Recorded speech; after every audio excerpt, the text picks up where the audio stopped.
wajah suaminya yang dulu pernah jadi suami ibu dan sekarang sudah bercerai, bisa tidak? Bisa, karena pernah bertemu. Bapak pernah ada sini yang punya mantan istri juga? Ada? Bisa tidak mengingat wajah mantan istrinya? Bisa, karena pernah bertemu. Nah sekarang Allah,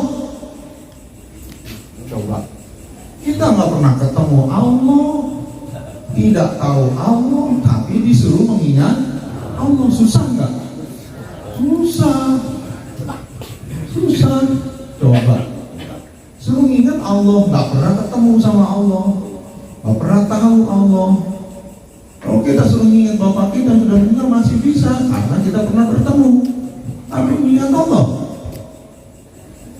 itulah pentingnya ajaran. Maka Rasulullah SAW mengajarkan, karena kamu tidak pernah bertemu Allah, tapi kamu harus ingat sama Allah. Sampai kalau di setiap khutbah Jumat itu dia bilang, wala dzikrullahi akbar. Maka sesungguhnya dzikir itulah yang agung. Sampai di dalam itu ingat itulah yang agung.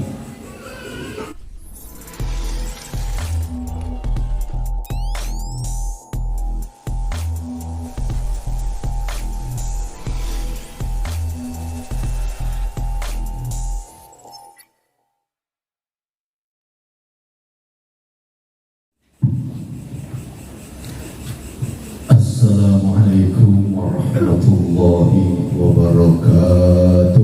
Waalaikumsalam warahmatullahi wabarakatuh. Alhamdulillahi rabbil alamin, ilahil wahidil ma'bud. Wassalatu wassalamu ala sayyidina Muhammadin sallallahu hayatul wujud wa sababil a'dami li kulli mawjud. Salatan tusabbitu fi qulubina al-iman wa tukhaffiduna al-Qur'an wa tufahhimuna minhul ayat wa taftahuna biha nurul jannah nuran na'im wa nuran nadari ilal wajhikal karim wa ala alihi wa sahbihi wa sallim. Subhanaka la ilma lana illa ma'alamtana innaka antal alimul hakim. Wala hawla wala quwwata illa billahil aliyyil azim. Wa ba'du ilahi anta maksudi wa ridha kama matlubi atini mahabbataka wa ma'rifataka. Kita doakan guru agung kita, para sahabat Haus, biar panjang umur, tambah sehat, tambah barokah karomahnya oleh Allah Subhanahu wa taala. Semoga barokah karomah yang telah Allah sampaikan kepada beliau pun juga Allah sampaikan kepada kita selaku murid-muridnya. Al-Fatihah.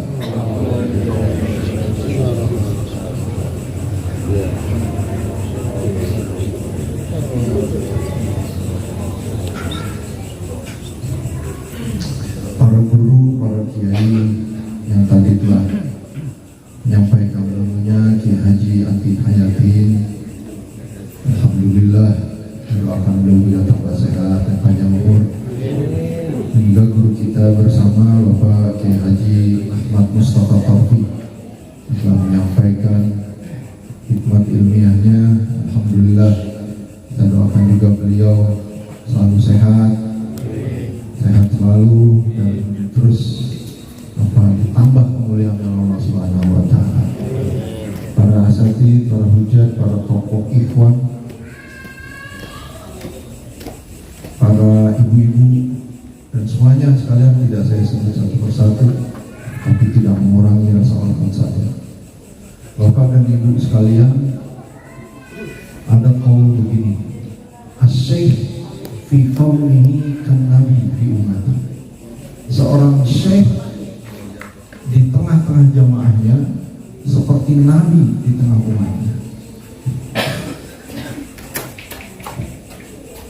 Maka dulu zaman ketika Rasulullah SAW masih hidup, sebenarnya sama saja dengan kondisi kita sekarang. Ada yang tidak percaya pada Rasulullah, ada yang tidak percaya pada Rasulullah.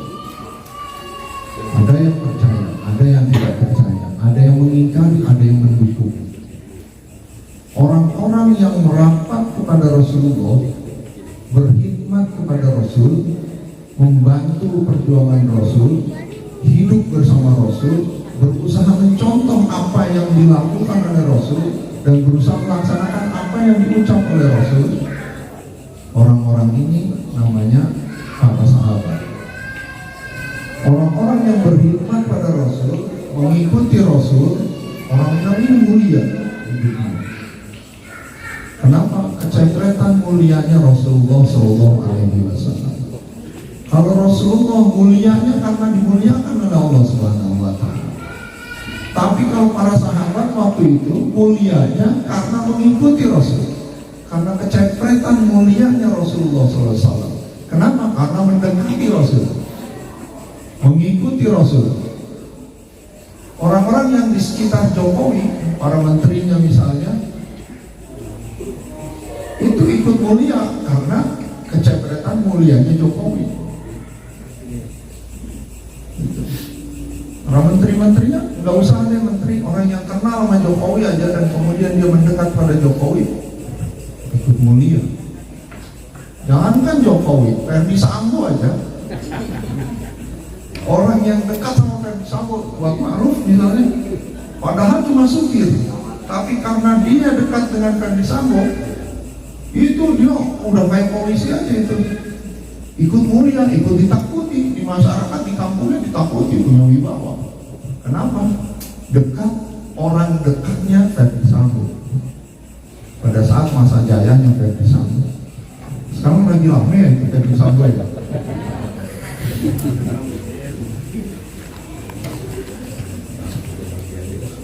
Para sahabat yang dulu mengabdi kepada Rasul, berkhidmat kepada Rasul, sampai sekarang namanya disebut-sebut. Mulia para sahabat, kecempretan mulianya Rasulullah SAW.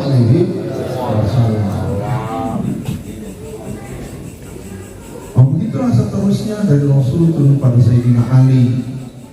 Orang yang berkhidmat pada Sayyidina Ali ikut mulia. Sayyidina Ali mulia, yang berkhidmat padanya ikut mulia. Kesininya terus Sayyidina Husain, terus kesininya sampai Syekh Abdul Qadir Jailani, silsilah ke-19. Syekh Abdul Qadir itu orang yang mulia Pak. Kepintaran keilmuannya diakui dari timur sampai ke barat. Bahkan buku-buku atau kitab-kitab peninggalan Syekh Abdul Qadir itu ada banyak di perpustakaan di Vatikan. Kenapa? Karena diakui keilmuannya. Maka orang yang berkhidmat pada Syekh Abdul Qadir Jailani dulu pun juga ikut mulia. Murid-murid Syekh Abdul Qadir itu mulia Pak. Pada saat itu menjadi guru di wilayah-wilayah yang lain. Terus ke sini, terus ke sini, terus ke sini, sampailah misalnya di zaman Abah Sepuh. Zaman Abah Sepuh itu ada yang disebut dengan Macan Suryalaya. Siapa? Syekh Sinabuddin Sukrawarti misalnya, yang menulis kitab Bidayatus Salikin. Itu mulia Pak pada masa hidupnya. Itu. Nah begitu pun juga pada zaman Abah Anom. Pada zaman Abah Anom, ya, saya aja misalnya, ya, saya kan sesedikit apapun saya ikut memperjuangkan TGN, ajaran yang dikembangkan Abah Anom dari Suryalaya. Sekecil apapun di kampung saya dulu, mulai dari Cilengsi sampai ke Ciketing Udik gitu, terus saya ikut mengembangkan ajaran. Pada saat itu sebelum sekarang, kalau sekarang ketahuan saya wakil tahu. Waktu itu saya seperti bapak-bapak di sini, undang-undang Manaki, ngajak-ngajak orang ke Suryalaya dulu. Orang saya gratisin aja itu mobil saya, tinggal duduk aja. Terus saya ajak ke Suryalaya. Pada saat itu orang saya sudah merasakan pada saat itu kecempretan kemuliaannya Abah Anom. Sesedikit apapun perjuangan saya. Nah begitu pun sekarang. Ketika Abah Anom meninggal, maka satu muridnya yang tersukses yang disebut dengan Abah Awas itu kan orang yang paling berkhidmat kepada Abah Anom, duplikatnya Abah Anom, orang yang paling sama amaliannya dengan Abah Anom, orang yang paling setia kepada Abah Anom. yang seketika berbicara belum merasa sempurna pembicaraannya kalau tidak bicara tentang Abah Ano. Sampai satu waktu 2010 ketika saya ikut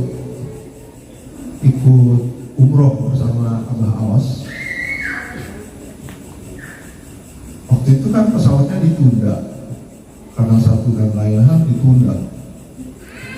Kemudian para jamaah diinapkan, ada yang diinapkan di hotel dekat bandara Soekarno-Hatta, ada yang diinapkan karena di sini sudah penuh, sebagian diinapkan di Hotel Sahid Jakarta. Saya masuk ke yang Hotel Sahid Jakarta. Dikocoklah di sana tuh oleh resepsionisnya Hotel Sahid. Siapa bersama siapa, siapa bersama satu kamar apa, siapa aja kamar apa, siapa saja. Nah, atas berkat kehendak Allah dan izin Allah, karena tidak ada yang kebetulan, kalau kata Abah Awas, tidak ada yang kebetulan. Kalau kita ngomong kebetulan berarti kita meniadakan Allah, meniadakan campur tangan Allah. Bahwa semua kejadian itu ada campur tangan Allah. Kalau kita mengatakan kebetulan berarti kita meniadakan campur tangan Allah. Jadi atas izin Allah, maka saya terpilih satu kamar dengan Abah Awas pada lantai yang tertinggi. Jadi orang di lantai 3, lantai 5, lantai 2 gitu. Saya di lantai 19. Ikhwan akhwat tidak ada yang menempati lantai 20, 21 nggak ada. Jadi yang tertinggi lantai 19. Bayangkan 19 huruf Bismillahirrahmanirrahim. Ya, lantai 19. Nah, akhirnya disebutlah saya bersama Abah Awas, saya Ismail. Nah, saya jalan berdua sama Abah Awas. Ini saya ingin menggambarkan betapa Abah Awas dalam setiap kesempatannya selalu mengingat gurunya. Misalnya jalan berdua, bawa ininya, kopernya, masuk ke lift, oke, pencet lah. Kata Abah Awas, 19, 9-nya G di balik kaos. Kata saya, satunya Ismail. Baiklah kita ke lantai, terus Abah Awas bilang, nggak salah pilih.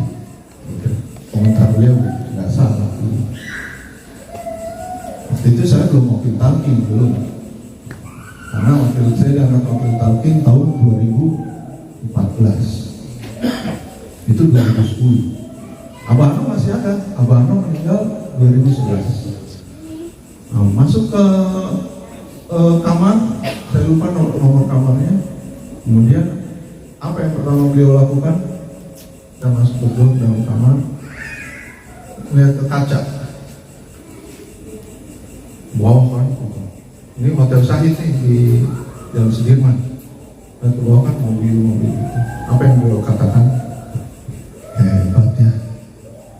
Kan saya di sini ya. Siapa yang hebat?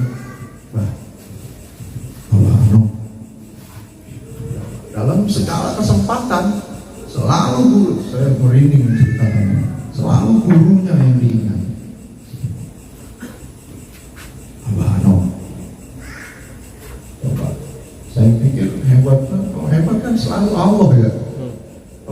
Kalau kita nih yang sok marifat ini, siapa yang Allah lah. Kan kita begitu. Padahal orang yang sudah marifat tidak, gurunya. Nah, ini kan sebenarnya gaya orang yang tidak punya guru kan begitu. Allah. Kalau orang punya guru, gurunya, guru kita, guru saya. Nah, maka sebenarnya apa Pak? Ya, kita ini sama Allah itu apa sih? Ajaran kita ini kan ajaran suruh mengingat Allah. Kita ini kan disuruh mengingat Allah. Kalau Bapak mengingat istri Bapak di rumah, bisa tidak? Pasti bisa. Kenapa? Karena sudah pernah bertemu dengan istri. Mengingat orang tua yang di kampung bisa tidak? Bisa. Karena sudah pernah bertemu dengan orang tua di kampung. Mengingat, di sini ada yang sudah cerai. Hah? Ada ibu-ibu deh, ibu-ibu ada yang udah pernah cerai sama suaminya. Ada. Ada. Sekarang masih janda nggak? Kalau ibu disuruh mengingat wajah suaminya yang dulu pernah jadi suami ibu dan sekarang sudah bercerai, bisa tidak? Bisa, karena pernah bertemu. Bapak pernah ada sini yang punya mantan istri juga? Ada? Bisa tidak mengingat wajah mantan istrinya? Bisa, karena pernah bertemu. Nah sekarang Allah, coba kita nggak pernah ketemu Allah, tidak tahu Allah, tapi disuruh mengingat Allah. Susah nggak? Susah. Coba suruh ingat Allah, nggak pernah ketemu sama Allah, nggak pernah tahu Allah. Kalau kita suruh ingat bapak kita sudah meninggal masih bisa, karena kita pernah bertemu. Tapi mengingat Allah, itulah pentingnya ajaran. Maka Rasulullah SAW mengajarkan, karena kamu tidak pernah bertemu Allah, tapi kamu harus ingat sama Allah. Sampai kalau di setiap khutbah Jumat itu dia bilang, wala dzikrullahi akbar. Maka sesungguhnya dzikir itulah yang agung. Sampai di dalam itu ingat itulah yang agung. Bahkan ingat tuh ya, ingat kan bahasa Arabnya dzikir. Dulu waktu saya ke Gunung Merapi, waktu belum lama hancur itu Gunung Merapi, terus kan ada saya pernah ke sana, ada rumah bekas siapa yang meninggal itu? Mbah Marijal. Kok Mbah Rosok? Mbah Marijal. Itu ada tulisan gini loh. Sak bejo-bejone wong kang sugih. Ini bahasa Jawa nih. Di sini ada yang ngerti bahasa Jawa nggak? Hah? Enggak. Ada ya?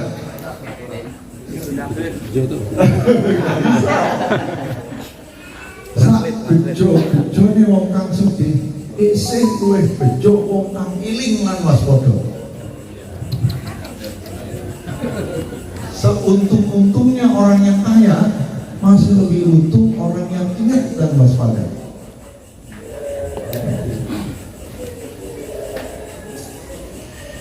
Itu pentingnya iman. Tapi kita suruh ingat Allah. Bagaimana ingat Allah? Coba. Itulah pentingnya ajaran. Maka Rasulullah mengajarkan caranya ingat begini ya. Begini ya, ucap la ilaha illallah itu begitu cukup sudah. Ucap la ilaha illallah cukup, gak usah membayangkan Allahnya wajahnya bagaimana, gak usah dibayangin. Sudah, pokoknya la ilaha illallah saja. Kata Rasul itu seafdol-afdolnya dzikir, seafdol-afdolnya ingat adalah mengucap la ilaha illallah. Begitu. Itu pentingnya ajaran. Maka sahabat dan umat pada saat itu yang hidup bersama Rasul tinggal ngikutin aja apa yang diomong Rasul, tinggal ngikutin aja apa yang diajarkan oleh Rasul. Enggak berusaha sendiri untuk sampai pada Allah, ngikutin aja. Sekarang Pak ingat sama Allah aja gak bisa, bagaimana mau sampai pada Allah? Ingat sama Allah aja gak bisa, bisa ingat sama Allah? Enggak. Itu pentingnya ajaran. Maka Rasul mengajarkan seutama-utamanya ingat adalah la ilaha illallah. Nah, inilah utama la ilaha illallah. Terus kenapa la ilaha illallah itu harus ditanamkan? Kenapa la ilaha illallah itu harus ditalkinkan? Karena di dalam surat Ibrahim ayat 24 Kaifa daraballahu matalan kalimatan thayyibatan kasajaratin thayyibatin asluha sabitun wa far'uha fis sama. Apakah kamu tidak memperhatikan bagaimana Allah membuat perumpamaan atas kalimat thayyibah? Seperti pohon yang kuat, seperti pohon yang bagus, seperti pohon yang indah, kasajaratin thayyibatin, pohon yang baik. Kita indah, enak dipandang. Kasajaratin thayyibatin, seperti pohon yang indah dan kuat. Akarnya menghujam ke bumi, cabangnya menjulang ke langit. Berarti kan ini pohon yang indah dan kuat. Betul, itu kalimat la ilaha illallah digambarkan oleh Allah seperti pohon yang kayak begitu, pohon yang kuat. Nah sekarang kalau kita pengen punya pohon mangga yang kuat, supaya tumbuhnya menjadi pohon mangga yang kuat, itu cukup digeletakin gitu aja akarnya, apa bibitnya itu cukup digeletakin gitu aja, atau harus ditanam supaya tumbuh kuat?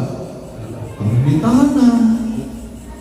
Kalau geletakin begitu aja nggak bisa lah, pasti nggak bisa. Mungkin saja tumbuh, tapi tidak akan menjadi tumbuh pohon yang kuat. Pasti harus ditanam, dan ditanamnya pun pasti harus oleh orang yang ahli, lulusan IPB, jurusan tanaman, budidaya tanaman, gitu. Sehingga pohon ini diharapkan menjadi pohon yang kuat. Kalau pengen la ilaha illallah itu menjadi pohon yang kuat, tetapi tidak ditanamkan, mana bisa bos? Gambarannya kayak gitu aja. Kita pengen nanam pohon singkong, pohon singkongnya supaya menjadi pohon singkong yang kuat, geletakin gitu aja bibitnya atau ditancepin? Pasti harus ditancepin. Supaya apa? Supaya ntar tubuh kuat. Apalagi di situ dan indah. Kasajaratin thayyibatin, pohon yang indah dan kuat, asluha sabitun wa far'uha fis sama. Pasti harus ditanam.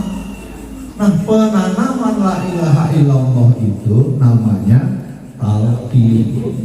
Supaya apa la ilaha illallah ditanam? Supaya la ilaha illallahnya tumbuh kuat. Di mana? Di dalam pribadi orang yang ditalqin. Itulah pentingnya talqin. Dasar talqin itu kesadaran supaya tumbuh kuat la ilaha illallahnya. Kenapa la ilaha illallah itu harus tumbuh kuat pada pribadi seseorang? Karena hanya dengan la ilaha illallah ini saja seseorang bisa selamat. Bayangkan Pak, Rasulullah itu sampai bersabda, "Mangkana akhiru kalamihi la ilaha illallah dakhalal jannah." Barang siapa yang akhir hayatnya ucapannya la ilaha illallah telah masuk surga. Abi Dar tanya, walaupun dia berzina dan pencuri. Kata Rasul, walaupun dia berzina dan pencuri. Walaupun dia berzina dan pencuri. Walaupun dia berzina dan pencuri. Sekali lagi Abi Dar, walaupun dia berzina dan pencuri. Walaupun Abi Dar tidak menyukainya. Betapa hebatnya la ilaha illallah. Bagaimanapun cerita hidup seseorang sebelumnya, kalau akhir hayatnya dia la ilaha illallah, telah masuk surga. Karena fi'il madi, telah masuk surga. Itu hanya ucapan. Walaupun praktek hidupnya sebelumnya tidak la ilaha illallah, tapi di ujungnya dia mengucap la ilaha illallah, telah masuk surga.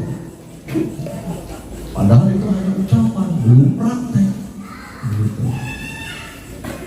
Oleh karena itulah, maka orang yang la ilaha illallahnya ditanamkan, maka orang ini menurut dalil dalam Al-Fat ayat 26, orang ini disebut telah memiliki la ilaha illallah. Al-Fat ayat 26. Wa alzamahum kalimat taqwa wa kanu ahqqu biha wa ahlaha. Jadi wa ahlaha di situ memiliki dan wajib memiliki karena depannya wa alzamahu. Kami mewajibkan kalimat takwa dan mereka berhak dan wajib memilikinya. Begitu. Jadi orang memiliki la ilaha illallah itu wajib menurut dalil Al-Fat ayat 26. Begitu. Nah, orang yang sudah memiliki la ilaha illallah bisa saja la ilaha illallahnya menjadi layu kalau tidak dipelihara, kalau tidak dipupuk, kalau tidak disirami, kalau tidak dirawat. Nah, maka amalia kita memperbanyak la ilaha illallah itu dengan apa yang sudah ditalkinkan, dengan cara yang sudah ditalkinkan, adalah cara kita memelihara agar la ilaha illallah kita menjadi tumbuh subur dan kuat. Maka bagi orang yang sudah memiliki la ilaha illallah dalam hidupnya, ukurannya bukan lagi mengkana akhir kalamihi la ilaha illallah dakhalal jannah. Tidak lagi begitu. Kenapa? Karena sudah memiliki la ilaha illallah. Maka tidak lagi diukur pada hadis Rasul mengkana akhir kalamihi la ilaha illallah. Tidak lagi, tidak. Kenapa? Orang sudah memiliki la ilaha illallah. Jadi Rasul katakan mengkana akhir kalamihi la ilaha illallah itu, barang siapa yang akhir ucapannya la ilaha illallah dakhalal jannah, itu bagi orang yang belum memiliki la ilaha illallah. Kata Rasul begini, kalau pakai bahasa kitanya ya, bagi orang yang belum talqin, kalau di penghujung hidupnya dia mampu mengucap la ilaha illallah, telah masuk surga. Jadi mengucap saja. Tapi pada prakteknya kan berat. Hanya sedikit sekali orang yang bisa mengucap la ilaha illallah. Tetapi bagi orang yang sudah talqin, sudah memiliki la ilaha illallah, sudah ditanam la ilaha illallah dalam kalbunya, tidak lagi diukur dengan itu. Kenapa? Karena sudah memiliki la ilaha illallah. Dan tidak perlu lagi mengucap, tidak perlu. Ini sering diomong oleh Abah Hausi. Tidak perlu lagi mengucap la ilaha illallah. Kenapa? Sudah ada dalam kalbunya la ilaha illallah. Gitu. Pentingnya la ilaha illallah. Dan ternyata ketika Sayyidina Ali datang kepada Rasulullah SAW meminta jalan terdekat, jalan tercepat, jalan tergampang menuju Allah, jalan yang paling utama menuju Allah. Sayyidina Ali datang kepada Rasulullah. Awalun mantaman aqraba tariqi afdalaha wa ashalaha minan Nabi sallallahu alaihi wasallam Ali bin Abi Thalib. Maqtadar Nabi sallallahu alaihi wasallam al-wahya. Panazala Jibril alaihi salam wa qala hadhihi kalimatan thalatha marratin. Ayat kalimat la ilaha illallah. Jadi yang pertama kali datang kepada Rasul dan meminta jalan yang paling dekat pada Allah, jalan yang paling utama pada Allah, dan jalan yang paling gampang adalah Ali bin Abi Thalib. Ali bin Abi Thalib. Waktu Rasul menerima itu, Rasul tidak langsung menjawab, tidak langsung respon, tetapi Rasul menunggu wahyu dari Allah. Ketika Rasul menunggu wahyu dari Allah itulah panazala Jibril alaihi salam walaqana hadil kalimatan turun Jibril dan mentalkin Rasul kalimat ini 3 kali. Jibril mentalkin Rasulullah dengan kalimat ini 3 kali bukan untuk keperluan Rasul, tapi untuk keperluan yang tadi nanya siapa? Sayyidina Ali. Oleh karena itulah kemudian Rasul pun datang pada sahabat lainnya. Summa ja'a ila ashabi wa laqanahum jami'an. Maka Rasul pun datang pada sahabat-sahabat lainnya dan mentalqin secara berjamaah. Itulah dalil dari talqin la ilaha illallah. Karena pentingnya la ilaha illallah, maka la ilaha illallah harus ditalqinkan. Begitu. Ya. Kita semua di sini sudah talqin, alhamdulillah. Tadi yang saya baru tahu jadi lebih kuat dan rajin untuk memelihara la ilaha illallah yang ada di dalam diri kita. Supaya apa? Supaya la ilaha illallah itu tumbuh menjadi pohon yang kuat di dalam diri kita. Wallahul muwaffiq ila aqwamit thoriq. Wassalamualaikum warahmatullahi wabarakatuh.